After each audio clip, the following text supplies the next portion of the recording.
and second, Kirsty, thank you. All in favor?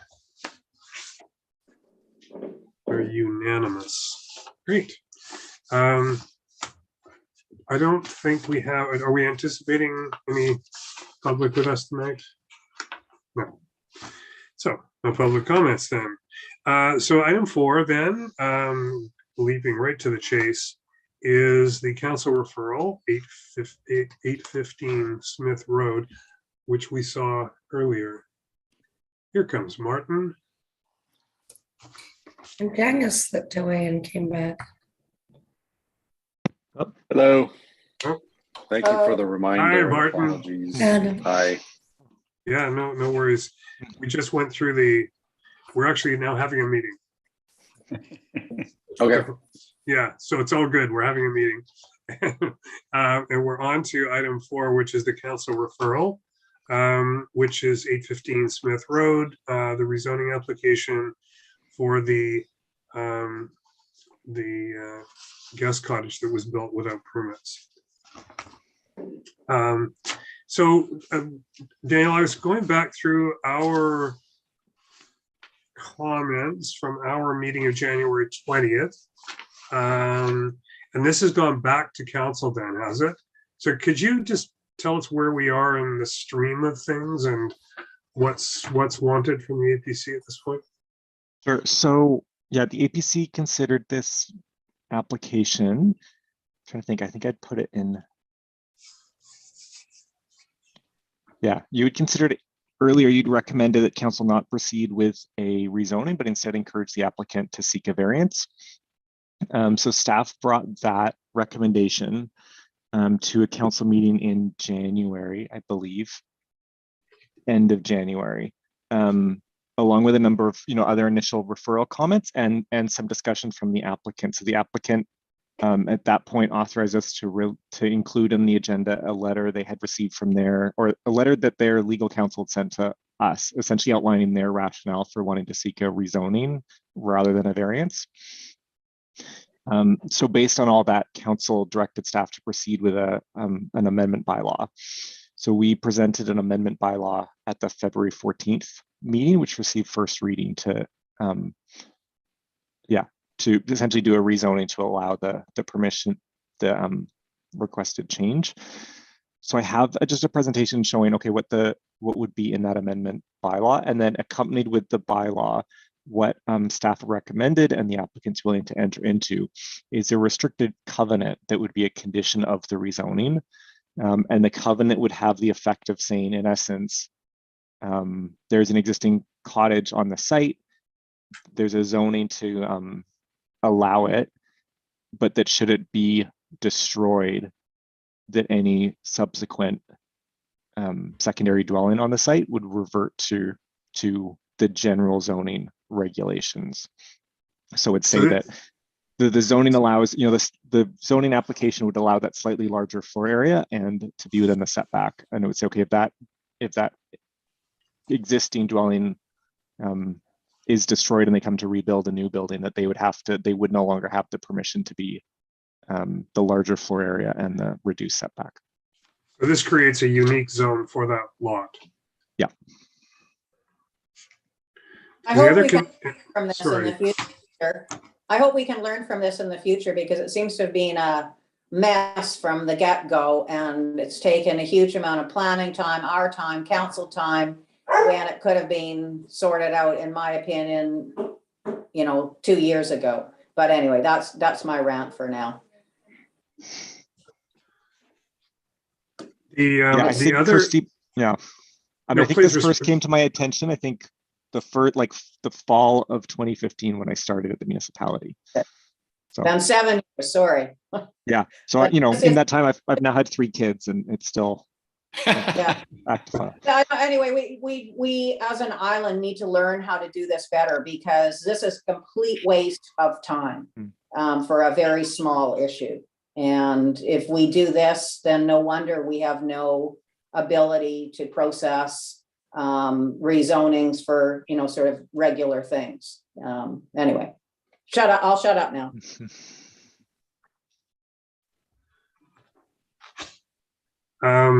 Just before you go ahead, Daniel, the other, just reading back through the minutes of that our previous meeting, there was also concern, I think, about steps in the process and what comes first, and sort of actually disallowing the possibility of rezoning before there was actually some sense that the building was compliant with the BC building code and some other and health regulations and so on. Is that baked into this?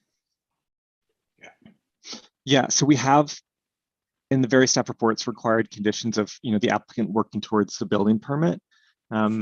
What we've now instructed the applicant to do is to apply for a building permit that we would process in the regular course, knowing that we're not able to, we wouldn't be in a position to issue a building permit until zoning was in place, but that then the building inspector would consider it and process it as with any other building permit application to fully determine if we're in a position to issue a building permit. So the it's applicant, it will fall on the building inspector, the municipality's building inspector, to determine compliance with this already built building? So the applicant has provided, which I don't have in this agenda because it would go back to council for second reading, but has provided a report from an engineer on, I believe on the structural components of the building and compliance with building code.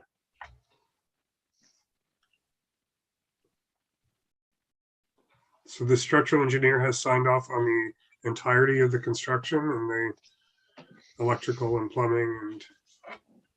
No, with the structural components. I see. Okay. Sorry. They provided a sealed report, or was that some sort of memorandum? I don't have it in front of me, so I don't know those exact details. Right.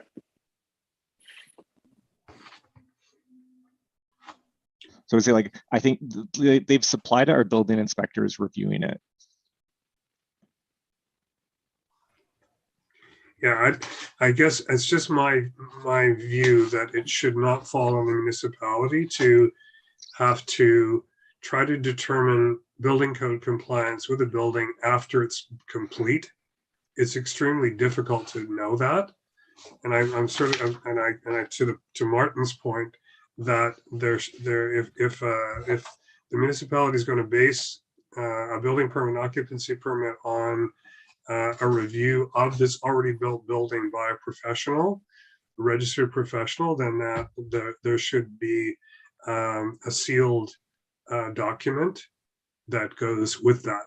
Mm-hmm.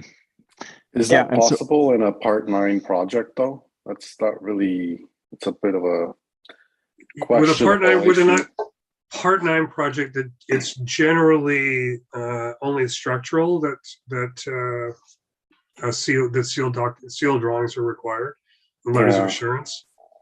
So I don't want to go off on a tangent, but we actually have a similar situation, a project that we're legalizing in Burnaby. It's a Part 9 industrial building that was built without a building permit years ago, and the owner was caught, and we were asked to help them.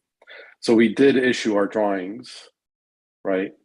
And since we are issuing our architectural drawings, those have to be sealed. However, we're not issuing schedules because it's a Part 9 project.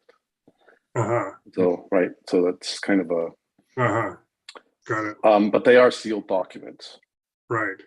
Which still confirms that, well, we've outlined areas of non-compliance that are basically impossible, and the city of Burnaby is probably going to accept those as existing condition. Right.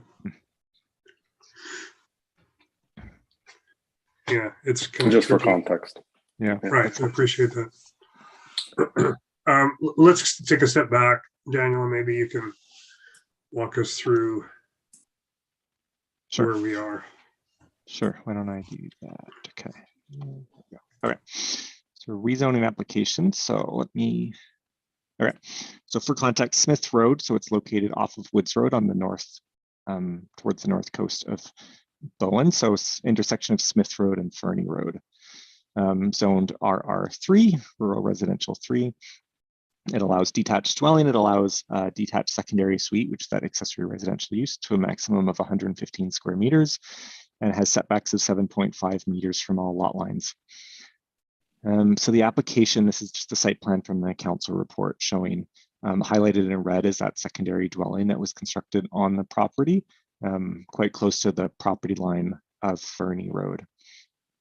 So the application to increase the maximum floor area of a detached secondary suite to 132 square meters, up from 115, and reduce the setbacks from the lot lines to 3 meters from the 7.5.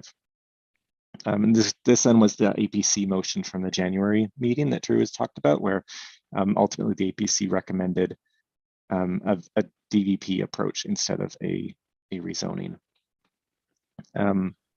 So the bylaw 564 that would make the change, essentially the zone variation, would do two things. It would increase the permitted floor area of a detached secondary suite to 132 square meters, and it would decrease the required minimum setback on the east property line for a detached secondary suite from 7.5 to 3 meters.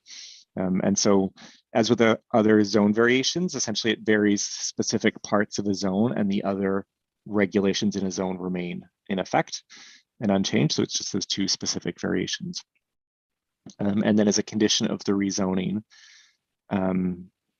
we would place a section 219 covenant on the property that would say, in the event that the existing detached secondary suite is destroyed, any replacement would have to comply with current land use bylaw regulations. So in February, council gave first reading to that bylaw, and they referred the bylaw to a number of committees and agencies, including the Advisory Planning Commission. So that's where we are. Okay.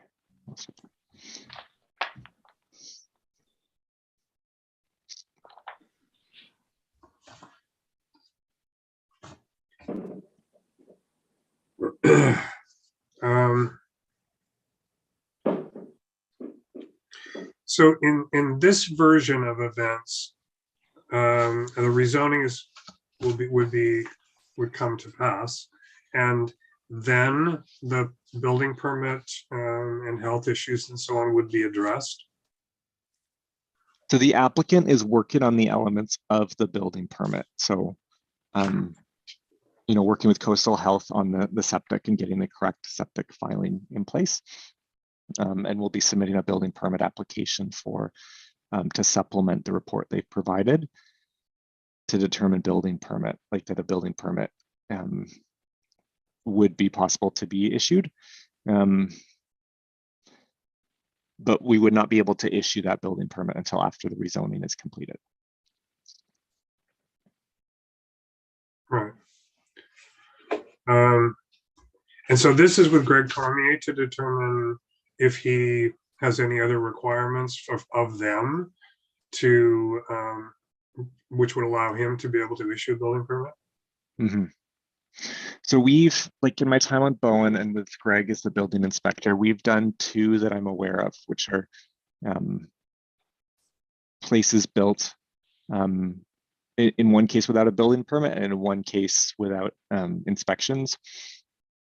And so then working on how do we then get in a position to permit something. In both those cases, the buildings complied with the zoning, and so this step of needing rezoning or variance wasn't required. But other than that, from Greg's point of view, he was working through the same issues in terms of what's required in order to be able to issue an occupancy permit. Right. How and from a legal perspective, how does that? Is the municipality, what's the question I'm asking, is the municipality attracting a bunch of liability unnecessarily because of this premature construction? So to me, it seems like this is fully in the mandate of the building department and its role of enforcing the building code. So this would be a normal course of events, really, in enforcing compliance on a project that was constructed without review or field review by a building inspector. So I think that's pretty standard, like the municipality would be doing this. Right, The okay. building department would be doing this. Like, so I guess Drew, the answer is like, if this building were whatever it is, 5 meters to one side and was 200 square feet smaller, we would be proceeding with how to address a building permit. Essentially without the council process, we would be looking at, okay, how do we, permit something? Right. And sort of, I mean, overall, I would say like the municipality's approach is that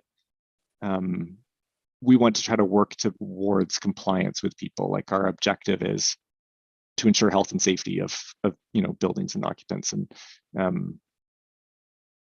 and work towards, and if the applicant is working towards us, then we're happy to work with people. But I know, so in the other two cases that I can think of where we're in similar circumstances, it is the requirement then of us to have registered professionals to provide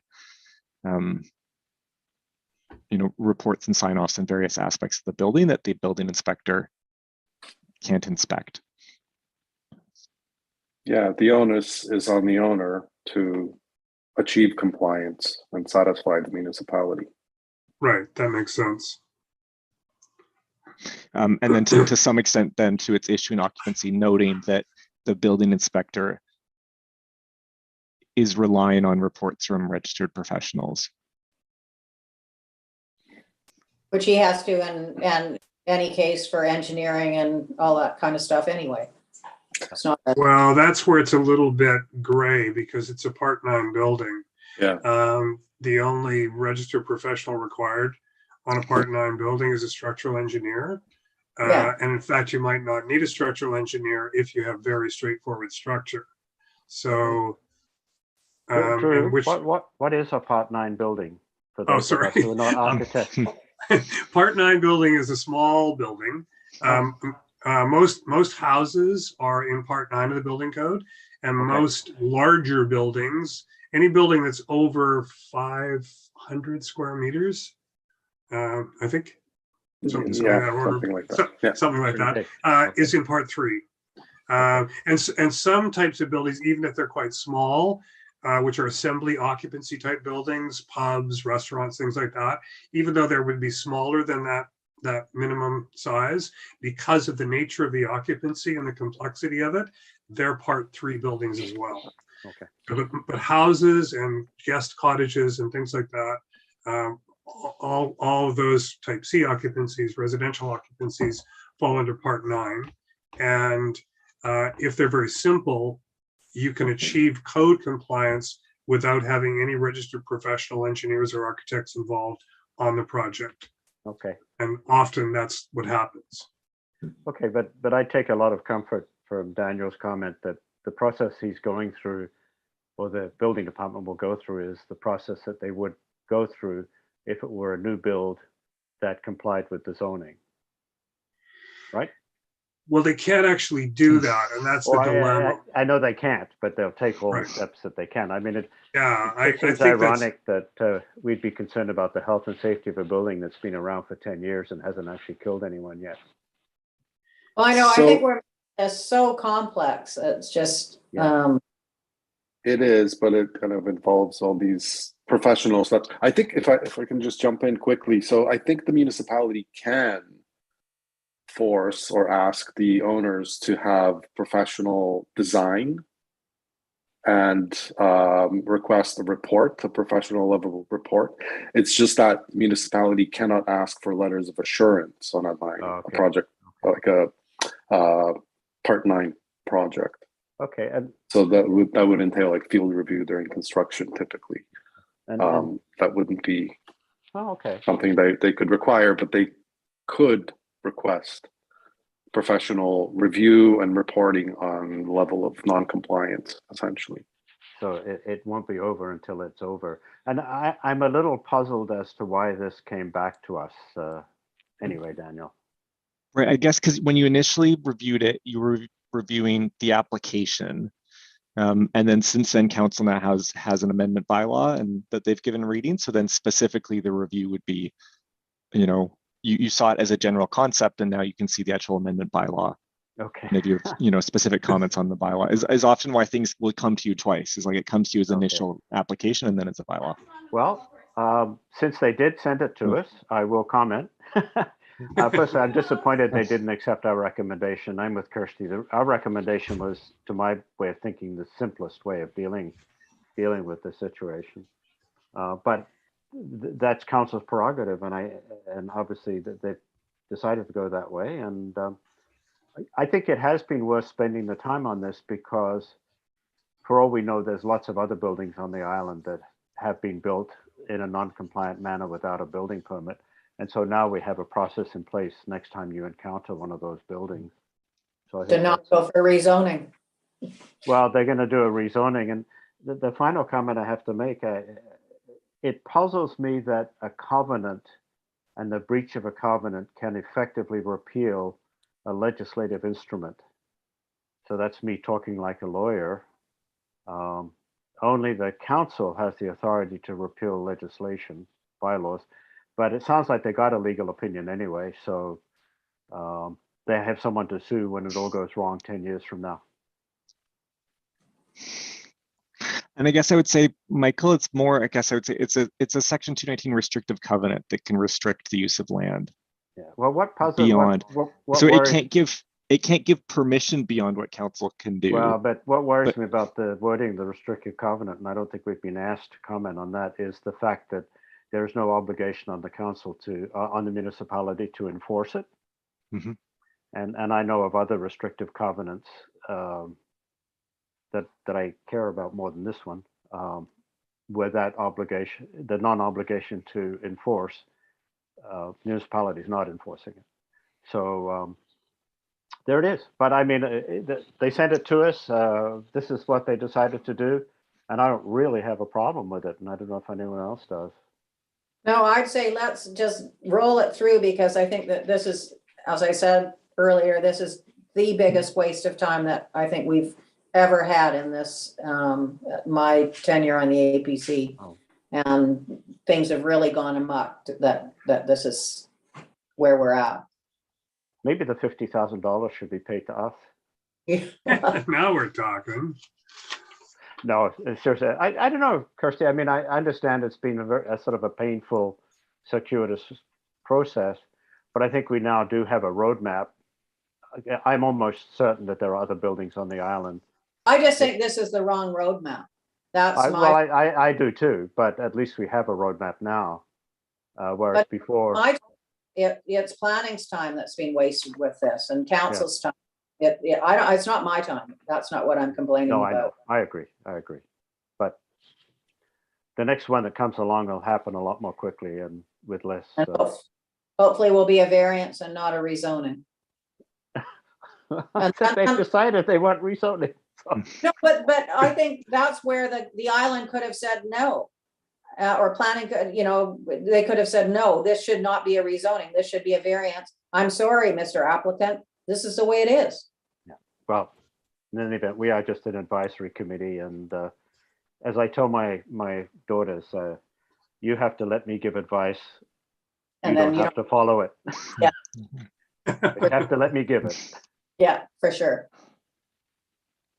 So I would, not to jump the gun, but I would support this just because I don't really have a cogent reason for opposing it other than that they didn't accept our recommendation. Yeah, I'm with you on that, Michael. I have other concerns, but they're not the purview of this commission either. So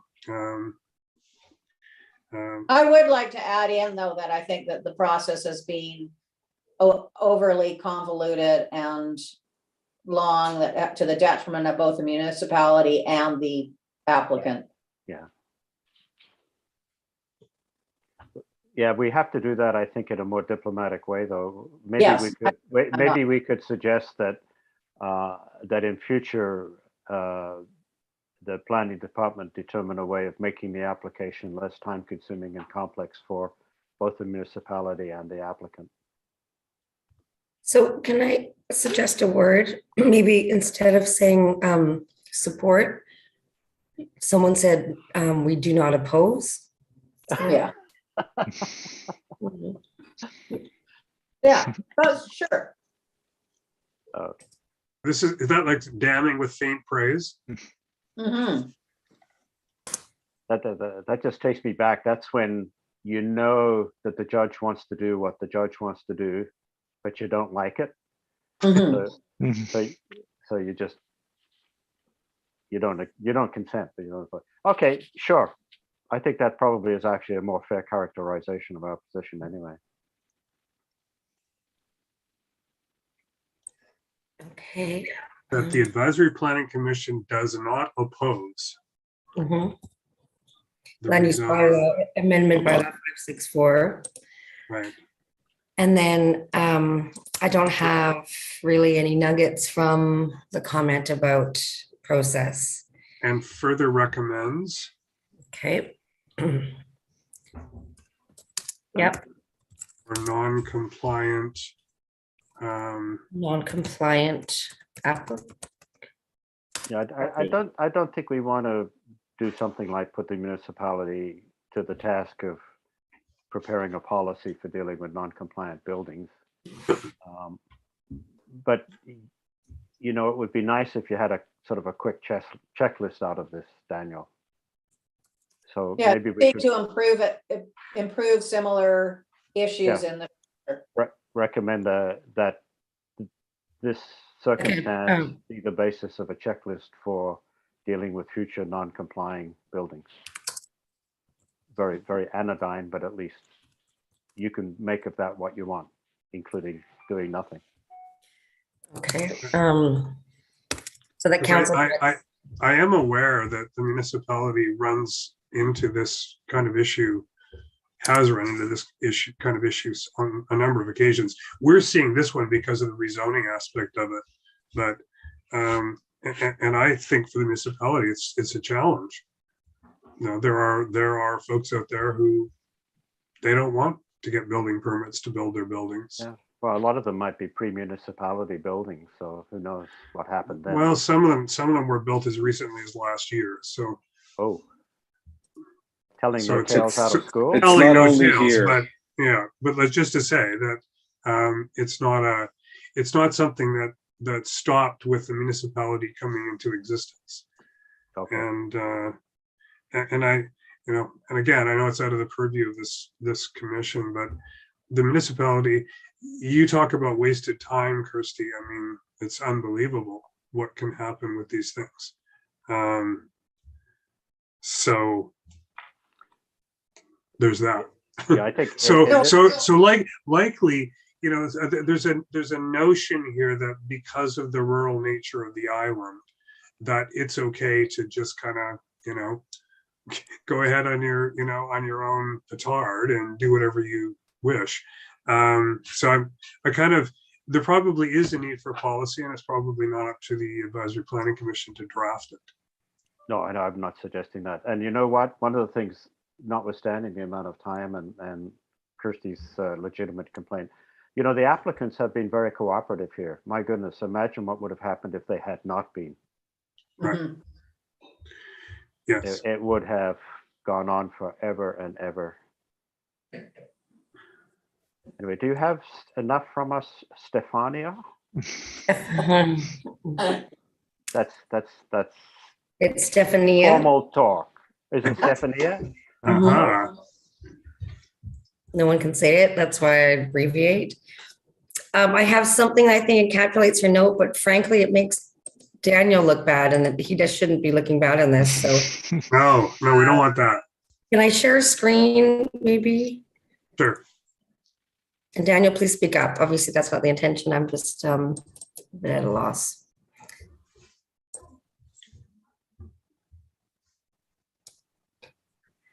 So can you see it? Yes, thank you. So just that council directs staff to develop a checklist to handle future non-compliant buildings in order to reduce inefficiencies. In order to introduce clarity in dealing with these matters.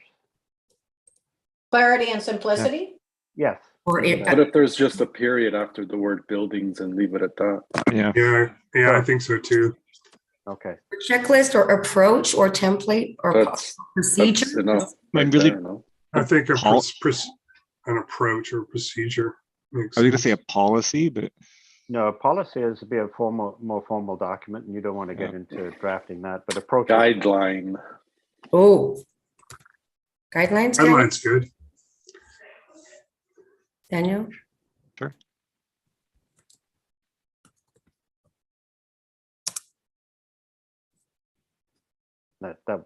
I mean, that's probably a long-term project, and you've got lots on your plate anyway, so it can go to the bottom of your to-do list.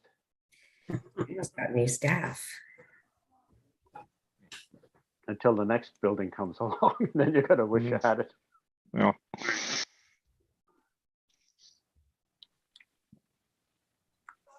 All right. Are you okay with that, Daniel? I mean, Yeah, Stephanie that makes a sounds good good. point. Okay. Okay, let's get some voting. Let's get some voting going. Voting. All right. So do I have a motion? Oh, Do I have a mover? Michael, yeah. I can't see everyone. I'll dip my toe into that There water. we go. Here we go. There we go. Do we have a seconder?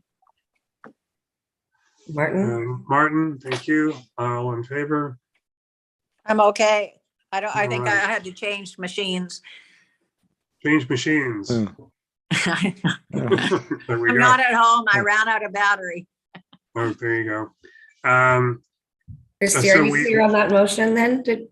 We are unanimous. Okay. Good. I think that that's the last new business item. I don't know. I think most, but maybe not all of you know that I have tendered my resignation from the APC. Oh, I did No. not know that. Not allowed. Well, as a matter of fact, it's allowed by a long shot. The terms of reference of the APC are 1 and possibly 2 terms, each of which is meant to be 3 years, and I'm in my 11th year now. So I feel like Bowen Island mathematics. that's right. 3 plus 3 Exactly. equals 11. So my goal would be to continue on with the commission till the end of June, and then to move on from there. So I'm hopeful that in that time frame, Steph's known this for a little bit longer than the rest of you, but I'm hopeful in that time frame that there will be some new people stepping forward to become part of the APC. It's been a dwindling numbers over the last few years. We had a pretty full commission for quite a number of years, and I think did it's some things. the These are popularity. things that were much less interesting, Kirsty, than what we addressed tonight. Believe me, counting signs on the roads. Oh, yeah. I forgot that. Yeah, you see. So it's been a pleasure working with all of you, and hopefully we'll have at least one more meeting before the end of June. And wish Well, you thank well you, luck. Drew. You've Yeah. been great, and I'm really sorry you're going, but I think you've given above and beyond. Yeah, I believe it or not, I got a couple other things that I'm interested in, and I'm still working for a living, so I've got that too. So yeah.